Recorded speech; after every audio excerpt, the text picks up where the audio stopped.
বন্ধুরা সাদের দুপুরবেলা আসলাম মুরগি বলতে পারতেছি না, হাঁসগুলোকে খাবার দিলাম। দেখেন খাবারের পাত্র ঠিকই রয়ে গিয়েছে, কিন্তু আমার মোরগ মুরগিগুলো হারিয়ে গিয়েছে। এই মরার ভাইরাস, মারাত্মক বার্ড ফ্লু ভাইরাস। বন্ধুরা এত কষ্ট নিয়েও আমাকে ছাদে আসতে হয় শুধু আপনাদের ইউটিউব চ্যানেলের ভিডিওগুলো দেওয়ার জন্য, আপলোড করে দেওয়ার জন্য, আপনাদেরকে সতর্ক করার জন্য। আসসালামু আলাইকুম ওয়া রাহমাতুল্লাহি ওয়া বারাকাতুহু। আমাদের গ্রুপ পক্ষ থেকে সাত বাগানে সবাইকে স্বাগতম।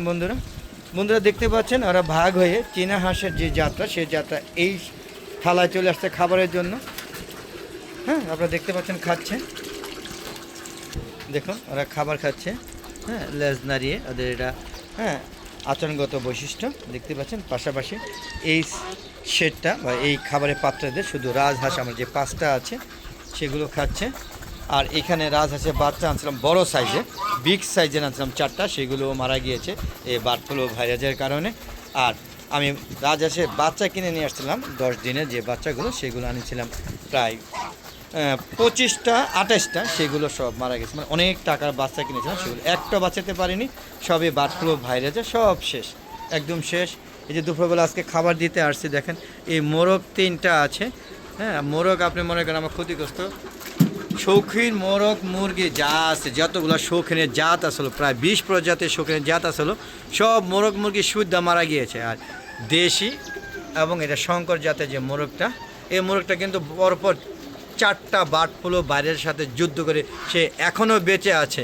এটা ওকে ধন্যবাদ জানানো দরকার। আর এই মোরগটা আমার ছাদের প্রথম থেকে, এর বয়স 7 বছর, এখনও সে বেঁচে আছে, কোনো ভাইরাস দাম দেয় না। তবে ভয় পাচ্ছি যে এবার নাকি চলে যায়, এখনও কিন্তু ভাইরাস চলমান। আমি ভয় পাচ্ছি, কারণ এরকম গত 3টা বছর ছিলকে একটা মোরগ বেঁচে থাকার পরে এইবারই মারা গিয়েছে বার্ড ফ্লু ভাইরাসের সাথে, আর প্রতিযোগিতা করতে পারেনি। আর এই যে একটা মুরগি বেঁচে আছে, তাও এটা পুজো মুরগি দেখে বেঁচে আছে। ডিম আলা যত মুরগি ছিল সব মারা গিয়েছে। আর এই দেখেন এখানে চীনা হাঁসগুলো খাবার খাচ্ছে, যদিও খাবারের পাত্র ঠিকই আছে, কিন্তু আমার মোরগ মুরগি ঠিক নেই। মোরগ 3টা বেঁচে আছে, আগেই বললাম, এরা বাড়ির সাথে যুদ্ধ করে এখনও বেঁচে আছে, আমি জানি না কতটুকু বাঁচবে। আর এখানে গলা ছেলা প্রতিবন্ধী, এটা একটা চোখের সমস্যা আছে এটা, আর মুরগিটা বেঁচে আছে। আর যত মোরগ মুরগি আছিল, তিতি মুরগিগুলো ডিম পাড়তে ছিল, আর টার্কি মুরগিগুলো ডিম পাড়তে ছিল। তিতি মুরগি 5টা থেকে 3টা মুরগি ছিল, আমি বুঝতে পারি নাই, ওরা ডিম পাড়তে ছিল 3টা করে। আর টার্কি মুরগি ছিল 8টা ডিম পাড়ছে, আর 4টা মোরগ ছিল, এগুলো সব মারা গিয়েছে। আর কবুতরগুলো এই যে বাজ পাখি এদের উপর অ্যাটাক করে, এরা অর্ধেক কবুতরগুলো নিয়ে খেয়ে ফেলেছে। বাইরে যে আমার মুরগি যাচ্ছে, এই চীনা হাঁস দুটো এখানে চলে আসতে খেলায় দিই, নাহলে ওরা কবুতরগুলোর সাথে বিরক্ত করবে। যা যা যা যা যা যা। তো বন্ধুরা যেটা বলতেছিলাম, বাইরে যে আমার হাঁস মুরগি খেয়ে নিয়েছে, আর বাজ পাখি যে আমার কবুতর, এর অর্ধেকে বেশি কবুতর আমার বাজ পাখি আর হলো বিভিন্ন রোগে ভুগে মারা যাচ্ছে। দেখেন, তাই চিন্তা ভাবনা করছি কবুতরগুলোকে সেল করে দেবো, আর এদেরকে আর রাখবো না। কারণ হচ্ছে এদেরকে রেখে কোনো লাভ নাই। দেখতে পাচ্ছেন আমার কবুতরগুলো সব খাওয়া দাওয়া করে, কারণ এগুলো আমি কষ্ট করে পালবো আর বাজের পেটে দিব, আর অসুখে মারা যাবে, এ থেকে এগুলো সেল করে দিব। তো সেল করা দিব, আপনারা যদি কেউ নিতে চান অবশ্যই কমেন্ট করে লিখে পাঠাবেন। সব ধরনের কবুতর আছে, আমি জানি না, অনেকে বলতে পারেন কী ধরনের কবুতর আছে।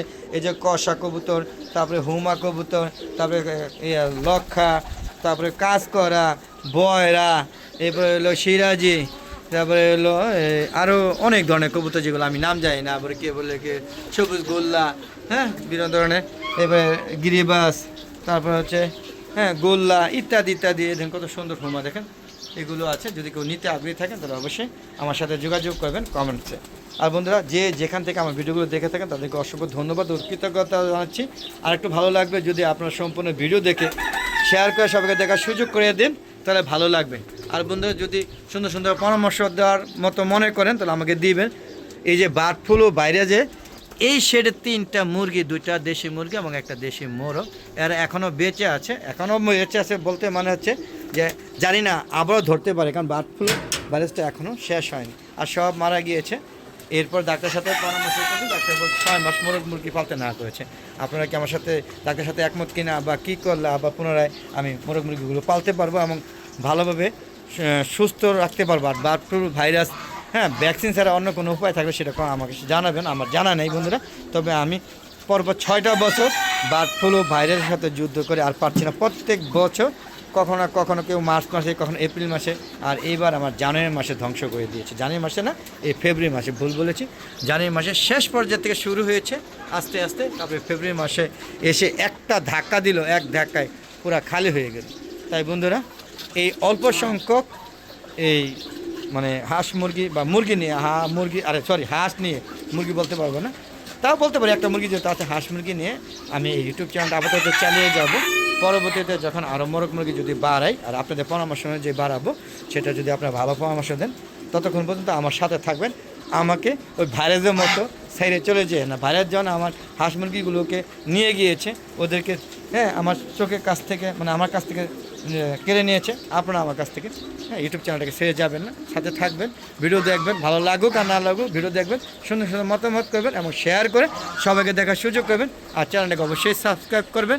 আর বন্ধুরা দেখুন তো কত সুন্দর একটা কিউজার আম গাছ, এটা জাত হচ্ছে কিউজাই, কত সুন্দর। এই ছাদের মধ্যে দেখেন ড্রামটাকে এইভাবে বেঁধে রেখে দেওয়ার কারণ হচ্ছে এই ঝড়ে এই ড্রামটাকে ফালিয়ে দেয়। তাই এটাকে সুরক্ষা করার জন্য এই বছর গত মানে শীতে, বিশেষ করে নভেম্বরে এই কাজটা করেছিলাম। এখন আল্লাহর মতো ইচ্ছে মতো ফুল আছে, আশা করি এবার পর্যাপ্ত পরিমাণে। প্রত্যেক বছর আম হয় কিন্তু পড়ে যায়, এই যে এটা পড়ে যায়, কী বল হয়, ড্রামটা পড়ে যায় আর আমগুলো ক্ষতিগ্রস্ত হয়। আশা করি এবার আর ক্ষতিগ্রস্ত হবে না। তো বন্ধুরা, অনেক কথা হলো, অনেক কিছু বলা হলো, সর্বশেষে বলবো যে আমাকে ছেড়ে যেমন মোরগ মুরগি চলে গিয়েছে এই ভাইরাসের কারণে, আপনারা কিন্তু ভাইরাস না হয়ে, ভাইরাস হয়ে আমার কাছ থেকে চলে যেয়ে না, থাকবেন আমার পাশে। আমার এই কি মানে দুর্গম কষ্টের মুহূর্ত বা এই আপাতত না, এই মানে বিপদের মুহূর্তে আপনাকে আমাদের ছেড়ে চলে যাবেন না। আমার ইউটিউব চ্যানেলে থাকবেন, সাথে থাকবেন এবং শেয়ার করে সবাইকে ছবিগুলো, ভিডিওগুলো দেখার সুযোগ করে দেবেন। আর সুন্দর সুন্দর পরামর্শ দিয়ে আমাকে সহযোগিতা করবে। আর কী করলে আমার হাঁস মুরগিগুলোকে আবারও ছাদটাকে ভরে রাখতে পারবো এবং এই মরা বার্ড ফ্লু ভাইরাস থেকে, জীবন থেকে মুক্ত করতে পারবো। তো বন্ধুরা, আজ আর না, চলে যাচ্ছি। যাওয়ার আগে সবার সুস্বাস্থ্যতা কামনা করে আমরা ভিডিও শেষ করছি। বন্ধু, আসসালামু আলাইকুম ওয়া রাহমাতুল্লাহি ওয়া বারাকাতুহু। বন্ধুরা, আবার দেখা হবে, ততক্ষণে বিদায়, খোদা হাফেজ।